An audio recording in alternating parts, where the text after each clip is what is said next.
السلام عليكم ورحمه الله وبركاته، اهلا بكم في حلقه جديده من برنامج البرنامج. وحلقه النهارده طبعا انتوا اللي هتشاركوني فيها. حلقه النهارده هي عباره عن تحدي التخمين او التوقع او الهبد، ودي طبعا فكره ناس كتير عملتها بس احنا سرقنا منهم، فسامحونا يعني اللي يعرف ان احنا سرقنا منه فيسامحنا يعني. فالتحدي عباره عن ان انا طلبت منكم على انستجرام تبعتوا لي صورتكم، ومن خلال صورتكم ومن خلال العلم اللي عندي، العلم الكبير اللي عندي وعلم الفراسه وعلم تحليل لغه الجسد وعلم تحليل الشخصيات، اعرف انتوا بتتفرجوا على مسلسلات ايه في رمضان. وطبعا انتوا هتكونوا باعتين لي المسلسلات اللي انتوا تتفرجوا عليها في فويس او في جيفت مسج. فيلا بينا نبدا الحلقه. وقبل ما نبدا الحلقه يا صاحبي لازم تعمل لايك للحلقه، مش هكمل الحلقه اهو.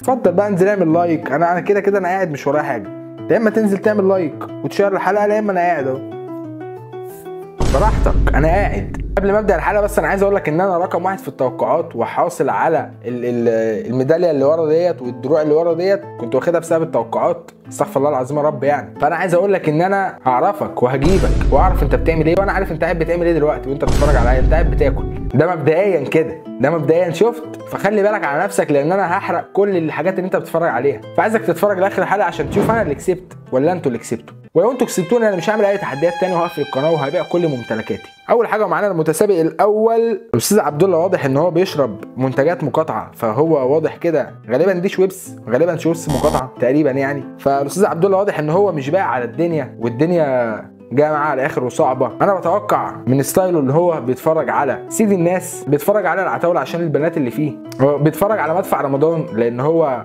عايز يتجوز واضح يعني، عايز يكسب، نفسه محمد رمضان يكلمه ويكسب. ومن سندتك على العربيه كده وقلبك الميت واضح ان انت بتتفرج على فهد البطل. بص انا توقعت 4 حاجات وانت باعت فويس 3 ثواني، فانا اكيد غلطان، بس لو انا توقعت 3 من 5 مثلا او 2 من 4 اخد النقطه معلش. بتفرج على فهد البطل والمداح. بص يا اسطى انت بتتفرج على 2، انا توقعت واحد منهم صح، فمعلش اسمح لي اخد النقطه معلش. ومعانا الاستاذ موكا طبعا اللي مش بايع على الدنيا ومديني جنبه، فواضح ان هو مش معبرنا. فالاستاذ موكا غالبا بيتفرج على فهد البطل برضه لان واضح ان هو مش شايف حد، وبيتفرج على العتاوله برضه.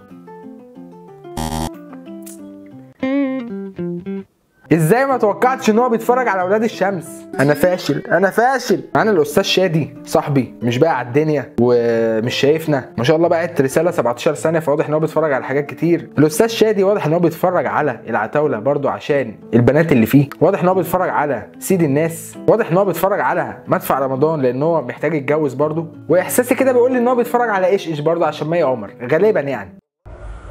والله رمضان ده ما بتفرجش على حاجة خالص، لان انا اخر مسلسل شفته في رمضان كان الحشاشين، وما لقيتش مستوى يليق بالمستوى الفني انا فاشل. كابتن محمد بقى اللي معانا واضح ان هو محرج شويه وحاطط ايده في جيبه كده فاللي هو مكسوف، فالاستاذ محمد اكيد مش بيتفرج على المداح لان هو بيخاف من الحاجات الرعب، فانا اتوقع ان هو بيتفرج على كامل العدد وبيتفرج على رامز ايلون ماسك وبيتفرج على العتاوله.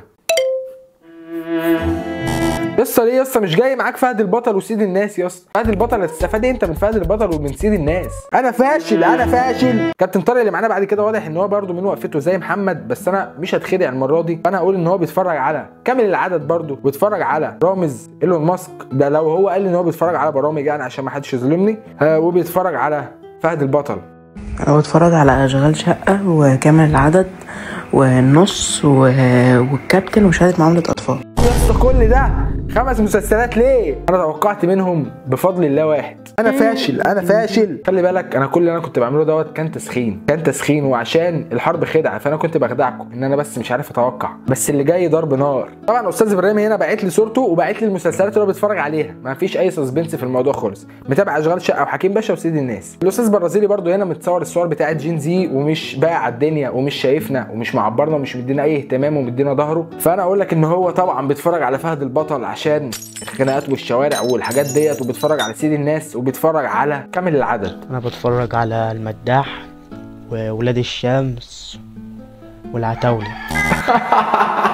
خلي بالك زي ما قلت لك الحرب خدعه، انتوا فاكرين ان انتوا كده اللي هتكسبوا، انا بسخن وهعمل ريمونتادا دلوقتي. برشلونه ما عملتهاش على باريس في ماتش ال6-1. بص يا ميدو واقف في شمس، فواضح ان هو بيتفرج على اولاد الشمس، واضح جدا. ميدو لابس اوفر سايز، فواضح ان هو بيتفرج على كامل العدد، فبس انا هقول كده حلوين دول. والمداح يعني هزود المداح بالله عليكم احتياطي معلش سامحوني. ولاد الشمس وسيد الناس وفهد البطل وحكيم باشا وغشش. انا فاشل بس بتتفرج على ايش ليه؟ ما تبطل قله ادب. ثواني بقى عشان احنا هنسخن. بص الريمونتادا اللي جايه دي بقى. بص يا اتس ادم، بص لي باحترام عشان انت كده يا اسطى مش شايفني، بصيتك ليا مش عجباني، فانا كده هتوقع صح، هجيبك لان انا قريتك. انت بتتفرج يا اسطى على فهد البطل وسيد الناس والعتاوله، بتتفرج على كامل العدد عشان الحاجات اللي هي الحاجات الخفيفه.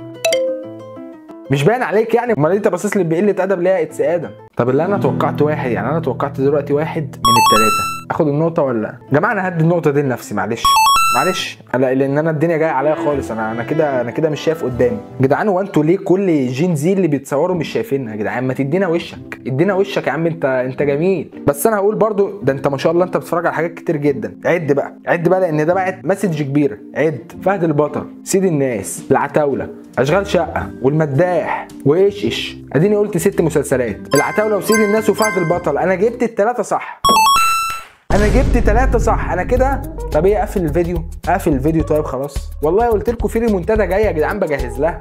بص يا معتز، انت شخص عسل. انا حتى لو جاوبت عليك غلط انت هتديني النقطه بتاعتك. انت وشك زي العسل وبشوش، وكفايه ان انت متصور يا عم ومدينا وشك. والله انت فرحتني، كويس ان انت مش عامل لي كده تدريجه باينه. انا ممكن دلوقتي اصور لك الفيديو كده، انت ترضاها؟ انت مش هترضاها مني يا اسطى، يبقى بعد كده في الصور تبص لي. اتفقنا خلاص ان انا اخد النقطه بتاعتك. انت اصلا بتتفرج على اشغال شقه لان انت راجل بتحب الكوميديا وباين على وشك، وبتتفرج على كامل العدد عشان انت بتحب الحاجات الخفيفه ديت والعائليه والحاجات الحلوه دي، ويعني من باب النوش بتتفرج على فهد البطل بس يا عم. بتابع اشغال شقه وكمان العدد.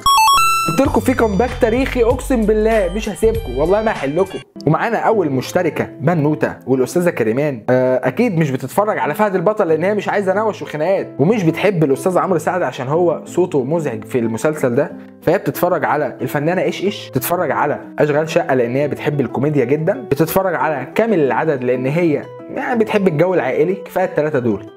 بتفرج على تمام باكو وولاد الشمس وكامل العدد ونقابل حبيب.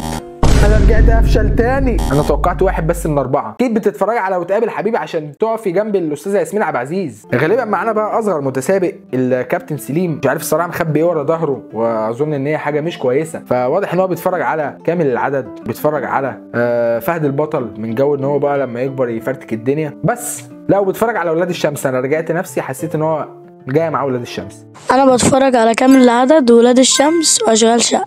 اخد النقطه معلش، جبت 2 من 3. اخد النقطه. ايه يا مصطفى ايه اللي مضايقك؟ مدغور يا عم، البنات بتروح وتيجي برضه يا اسطى زي الفلوس. يعني انت ايه اللي مضايقك دلوقتي يا مصطفى؟ انت زعلتني، انت بجد خليتني هقفل الفيديو يا مصطفى. ايه اللي مضايقك؟ بتتفرج على ايه حزين؟ طيب او ممكن تكون عامل لي خدعه وبتتفرج على حاجات كوميدي عشان تطلعك من اللي انت فيه. فانا هقول كل الكوميدي بقى. انت بتتفرج على اشغال شقه، وبتتفرج على كامل العدد، وبتتفرج على العتاوله. معرفش ليه الصراحه بس بقالي كتير ما قلتوش. اشغال شقه وسيد الناس وكامل العدد وولاد الشمس. معلش 2 من 4. معلش اخد النقطه لان انا اقسم بالله تعبان. وخلي بالك يا مصطفى انا بواسيك، يعني انا دلوقتي قلت لك كلام حلو، فمعلش اخد النقطه بتاعتك. 2 من 4 كويس. ناجح على الحروكروك اهو، محدش يزعل. اوف انت صورتك حلوه فانا هقول لك حاجات حلوه. بص بقى يا معلم، انت من الاخر انت بتتفرج على سيد الناس والعتاوله وفهد البطل وولاد الشمس واشغال شقه والعتاوله وسيد الناس و80 باكو. 3 من 4 عشان تعرفوا ان انا لما بفوق انا ما بشوفش قدامي. ايه يا شادي مكبره علينا ليه يا شادي؟ مكبره علينا كده وحاسس ان انت متنك عليا يا اسطى. في ايه يا اسطى؟ طب واضح بقى ان انت بتتفرج على سيد الناس والعتاوله وفهد البطل، ما دام انت بقى جاي معاك بخناقات يا عم. اخويا سكر حبيب قلبي، كنت بقول لك احلى مسلسل بحبه نمبر 1 بالنسبه لي يعني مسلسل سيد الناس، ماشي. تاني حاجه بحبها مسلسل العتاوله، تمام. تالت حاجه بقى مسلسل اشغال شقه جدا. انا جبت 2 من ال3 اللي انت بتتفرج عليهم. اخد الدرجه كده انا راضي. ومعانا الكابتن احمد محمد، واضح ان هو واقف باحترامه، والحمد لله ان هو باصص لنا عشان اعرف احلل نظرات وشه. ونظرات وشه بتقول ان هو بيتفرج على كامل العدد جدا، بيتفرج على اشغال شقه، ويعني من باب الترند والحاجات دي بيتفرج على العتاوله كده وخلاص يعني. شوف المداح واشغال شقه وفهد البطل وولاد شمس. انا اتحسدت، معلش انا اتحسدت. انتوا حسدتوني يا جدعان، من قعدت اجاوب كتير ورا بعض انتوا حسدتوني بجد. مستواي بدأ ينزل تاني. الفنان بطل عالم بيقول لي ما بتفرجش غير عليك، والله بيحلف كذب في رمضان، يعني ده بيحلف كذب في رمضان. هو الحلفان كذب بره رمضان عادي برضه يا جدعان، عشان انا ما اعرفش ايه اللي انا بقوله ده. الكابتن محمد واضح ان هو متصور كده، فواضح ان هو مش بيتفرج على كامل العدد ومش بيتفرج على فهد البطل، لان هو لو بيتفرج على فهد البطل مثلا كان اتصور كده زي احمد العوضي كده، ولو بيتفرج على مثلا سيد الناس كان كبرها علينا ووقف كده وكشر وشه. فواضح ان هو بيتفرج على اشغال شقه عادي، بيتفرج على العتاوله وبيتفرج على ولاد الشمس. بتفرج على المداح وسيد الناس والعتاوله وولاد الشمس. مستواي رجع 2 من 4 وسقفوا لي معلش. معانا بقى كابتن محمود ناجي، ويا سلام على الفورمه بقى، يا سلام على الفورمه بقى. ده يا عم انا خاف اقول انت بتتفرج على ايه غلط لا تيجي تضربني. بعد اذن فورمتك نقيمك. والله ما شاء الله يعني الباي 10 على 10 في سنه ده. الشيست ما شاء الله برده. الظهر الصراحه مش باين بس 100%. فانا اقول بقى ان هو بيتفرج على فهد البطل لان الراجل ده مستعد يخش معاك في اي خناقه، بيتفرج على العتاوله لان هو بيحب باسم سمره جدا، وبيتفرج على ايش من باب الدلع بقى، من باب الحاجات اللي هي الخفيفه دي بقى. بسمع فهد البطل وسيد الناس وولاد شمس، هما دول الثلاثه بس. وانا قلت ايه؟ والله مش فاكر انا قلت ايه يا عم الشياكه دي. بما انك واقف في الشمس فانا اقول بديهي ان انت بتتفرج على ولاد الشمس، فهد البطل لان هي وقفتك وقفه فهد البطل، بتتفرج على سيد الناس لان وقفتك وقفه سيد الناس، وبتتفرج على العتاوله لان وقفتك وقفه عتاوله. مش هتكلم معاك تاني. العتاوله واولاد الشمس وحكيم باشا 2 من 3. انا كده مستواي بدأ يرجع. بتتفرج على كامل العدد وبتتفرج على اشغال شقه، بتتفرج على فهد البطل وبتتفرج على اولاد الشمس 4 لان انت باعت رساله كبيره فربنا يسترها. اولاد الشمس وكامل العدد 2 من 2 يا جماعه. طب اقفلها يا جدعان. بصوا لنا يا جدعان، بصوا لنا يا جدعان برضه، ما احنا عايزين نشوفكم يا جدعان. انا هقول ان انت بتتفرج ما شاء الله، انت باعت غالبا لسته، فانا هقول ان انت بتتفرج على سيد الناس، فهد البطل، العتاوله لان واضح ان انت شقي، وبتتفرج على اولاد الشمس، مداح، اشغال شقه، 80 باكو، كامل العدد. الحمد لله 0 من 4 لان انت غدار يا اسطى معلش، لان انت مديني نص وشك. طب انا هحلل ازاي؟ انا لازم عشان احلل اشوف وشك كامل يا حبيبي. ومعانا مشاركه بنوتيه تاني والاستاذه سندس، وهنقول ان الاستاذه سندس بتتفرج على وتقابل حبيب. خلاص انا اي بنت هتجيلي هقول ان هي بتتفرج على وتقابل حبيب دعما للفنانه ياسمين عبد العزيز، وبتتفرج على اشغال شقه، بتتفرج على كامل العدد، وبتتفرج على مسلسل اخواتي، وبتفرج على العتاوله وفهد البطل وايش و80 باكو والمداح.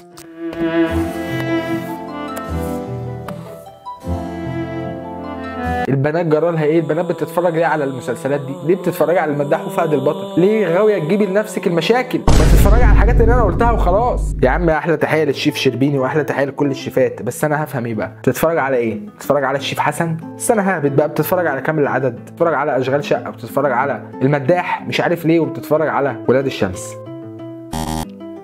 تمام. ومعانا كابتن محمد طبعا هو والعربيه المرسيدس. فاستاذ محمد واضح ان هو بيحب النزاهه وبيحب الفخامه وبيحب الحاجات الالماني. استاذ محمد واضح ان هو باعت فويس 26 سنه، فده بيتفرج على غالبا 6-7 مسلسلات. فانا هقعد اهبط بقى فرصتي معلش. الاستاذ محمد بيتفرج على فهد البطل، العتاوله، وسيد الناس، وولاد الشمس، و80 باكو. كفايه 5 يا عم. بصوا انا ما بسمعش مسلسلات ولا حاجه، بس انا كاتب مسلسل وكده، ومحتاج يعني لو انت مثلا تنزل الكورد ده على يوتيوب وكده، فيعني ممكن حد يشوفه منتج وكده، فانا محتاج حد ينفذ المسلسل ده، محتاج حد يصور. انا كاتب مسلسل رعب يعني. طب ليه كده يا استاذ محمد؟ ليه الغدر والخداع والخيانه؟ طب يا جماعه لو في اي منتج بيتفرج عليا، يا استاذ محمد السبكي انا عارف ان انت متابعني جدا، والاستاذ احمد السبكي والاستاذ وشركه العدل كلها، انا عارف ان هم دلوقتي قاعدين بيتفرجوا عليا. الراجل دوت يا جماعه كاتب مسلسل واضح ان هو جامد جدا ورعب. انا خفت وهو بيقول كلمه رعب. فايه نشوفه؟ طيب نشوفه ونشوفني ونشوف الناس دي. الاستاذ ماهر واضح ان هو برده مش شايف حد، فواضح ان هو بيتفرج على فهد البطل وسيد الناس والعتاوله، وبيتفرج على ولاد الشمس. بتفرج على كذا مسلسل، يعني بتفرج على الشرنقه والكابتن وشهاده معامله اطفال وكامل العدد واشغال شقه. يا جدعان الناس اللي بتخدعني بالصور بتاعتها يا جدعان، انا مش فاشل والله، انا مش فاشل، بس انتوا يعني ليه بتتفرج على كامل العدد؟ يعني ايه اللي في هيئتك بيقول لك تتفرج على كامل العدد؟ معانا هنا الاستاذ اسباني واضح ان هو راضي ومبسوط، فباذن الله بيتفرج على كامل العدد وبيتفرج على اشغال شقه وبيتفرج على العتاوله. مش عارف ليه الصراحه. مسلسل حكيم باشا بس انا فاشل انا فاشل يا جدعان. انتوا كسبتوا يا جدعان خلاص، انا عشان انا زهقت وجبت اخر. ومعانا الاستاذ عزمي الوسيم البشوش، وباذن الله واضح ان هو انسان لطيف، فبيتفرج على كامل العدد لان هو لطيف، بيتفرج على اشغال شقه لان هو بيحب الكوميديا، بيحب شخصيه عربي جدا واضح طبعا، وبيتفرج عليه مش عشان اسماء الجلال، لان الاستاذ عزمي شخص محترم جدا. فزي ما قلنا كامل العدد، اشغال شقه، ولاد الشمس، عشان بقى الحركات والحاجات. قشطة سكر. مفيش يا اسطى غير مسلسل واحد هو اشغال شقه جدا، انما الباقي كله في الفاضي. انا ربنا نصرني وعشان انا توقعت ان هو بيتفرج على مسلسل صح، وقلت ان هو بيحب اشغال شقه وبيتفرج عليه عشان عربي مش عشان اسماء جلال، ناخد نقطتين. معلش انت بقى بتتضايق براحتك، اعمل اللي انت عايزه يا حبيبي، القناه بتاعتي وانا اللي بصور وهدي لنفسي نقطتين وانا اللي همنتج. جدعان في ناس كتير بعتلي صورتها وتحتها المسلسلات عادي، يعني بعت لي صورته مثلا بيقول لي فهد البطل والعتاوله واشغال شقه. طب انا بقى اتوقع ايه؟ اللي انت مش بتتفرج عليه الباقي، مش بتتفرج على الباقي يا عم. والله يا استاذ يوسف انت رايق، تربيه الايد دي بتقول ان انت شخص محترم، فانت بتتفرج على حاجات كويسه ومحترمه، اكيد مش بتتفرج على ايش ولا العتاوله، انا هستبعدك، ولا فهد البطل لان انت مش بتاع مشاكل. فباذن الله هقول ان انت بتتفرج على اشغال شقه، كامل العدد، ولاد الشمس. انا بتفرج على ولاد الشمس وعلى الحلنجي. الحلنجي انا هاخد النقطه بتاعتك لان مفيش حد بيتفرج على الحلنجي. بتتفرج على الحلنجي ليه يا اسطى؟ الصوره دي في مصر ولا في المالديف ولا فين دي؟ مسحراتي يا عم، والله بصور والله بصور. نادى عليا بقى، نادى عليا، قدرني قدام الناس. يا سلومه، ما هي سلمى. بص يا اسطى، انا ما اعرفش انت بتتفرج على مسلسلات مصريه ولا لا، بس قبل ما افتح انا اتوقع انت اكيد بتتفرج على كامل العدد واشغال شقه وولاد الشمس، اي حاجه راقيه وخلاص. بتفرج على ولاد الشمس واشغال شقه وكامل العدد. اوف، التلاته صح، اقسم بالله انا لست ساحرا، انا جبت التلاته صح، ده اول واحد اجيب التلاته بتوعه صح. انت سالك يا اسطى، انت سالك زيي. طب ايه طيب يا جدعان؟ طب ايه طيب؟ يعني اكتب البرنامج باسمي يا عم؟ صباح الاوفر سايز، صباح الحاجات الحلوه والصور الهاديه والاضاءه الخافته والحاجات الليليه. فانا بقول ان انت بتتفرج على كامل العدد، تتفرج على 80 باكو، تتفرج على ولاد الشمس وايش. مش عارف ليه بتتفرج على ايش انت، مش عارف. اشغال شقه ولاد الشمس نقطه. معانا الاستاذه خديجه، وواضح ان الاستاذه خديجه طبعا هقول وش ان هي بتتفرج على وتقابل حبيبه عشان تدعم الفنانه ياسمين عبد العزيز، وبتتفرج على اشغال شقه، وبتتفرج على كامل العدد، وبتتفرج على 80 باكو لان هي بتحب هدى المفتي، بتحب هدى المفتي جدا بقى، وبتتفرج على العتاوله. 5 مسلسلات لان هي بعت مسج كبيره. ايش سيدي الناس، بنات محروسه، رامز جلال، العتاوله، خدعوك. كل الناس بقت بتحور، فعلا المظاهر خداعه. انت بتتفرج على كامل العدد وبتتفرج على اشغال شقه وعلى فهد البطل والعتاوله. بتفرج على المداح وسيدي الناس وولاد الشمس والكوميدي اشغال شقه. قلت لك بتتفرج على اشغال شقه، عيب عليك. واضح ان انت مش رابط رباط الكوتش، يعني الدنيا مش فارقه معاك، انت مش باقي على الدنيا ولا بلعت ندب ولا بات لحق، انا باجي في الجد ما اجيش في حرق. انت بتتفرج على ولاد الشمس عشان اخوك فيليكس، وبتتفرج على العتاوله عشان عارف عشان ايه، وبتتفرج على ايش وبرده انت عارف عشان ايه، وبتتفرج على المداح عشان انت قلبك جامد. انا ازاي ما قلتش فهد البطل؟ ازاي ما قلتش فهد البطل؟ باينه قوي يعني، بس 2 من 3. الاستاذه اسيل طبعا، خلاص اعتمدنا ان اي بنت بتتفرج على الاستاذه ياسمين عبد العزيز عشان تدعمها، فهنقول ان انت بتتفرج على وتقابل حبيب واشغال شقه وكامل العدد. المداح وفهد الهطل ده مش مسلسل، فهد الهطل ده مش مسلسل، مش موجود معانا في رمضان، فاعتبر ان انا كسبت، مش عارف ليه الصراحه. عمار عشان انت حبيبي عمار، انت عمار بتتفرج على كامل العدد واشغال شقه وولاد الشمس وايش. مش عارف عمار بتتفرج على ايش ليه، ممكن تقنعني؟ اشغال شقه وحكيم باشا. انا الاستاذه نور، والاستاذه نور واضح ان هي بعت فويس 16 ثانيه، فده معناه ان هي بتتفرج على 4-5 مسلسلات هتقولهم في 16 ثانيه، فواضح ان هي برضو زعلانه جدا ومجروحه جدا، فبتتفرج على وتقابل حبيب، بتتفرج على كامل العدد، بتتفرج على اشغال شقه، بتتفرج على ايش لان هي برضو يعني بتحب مي عمر شويه، بتتفرج على ولاد الشمس لان القصه بتاعت المسلسل شدتها. اولا ازيك؟ انا الحمد لله والله كويس. انا بتابع مسلسل سيدي الناس، هو مسلسل حلو يعني بصراحة، وان هو يعني شبه جعفر العمدة شوية يعني، فهو عشان كده انا حباه يعني وكده. ميرسي.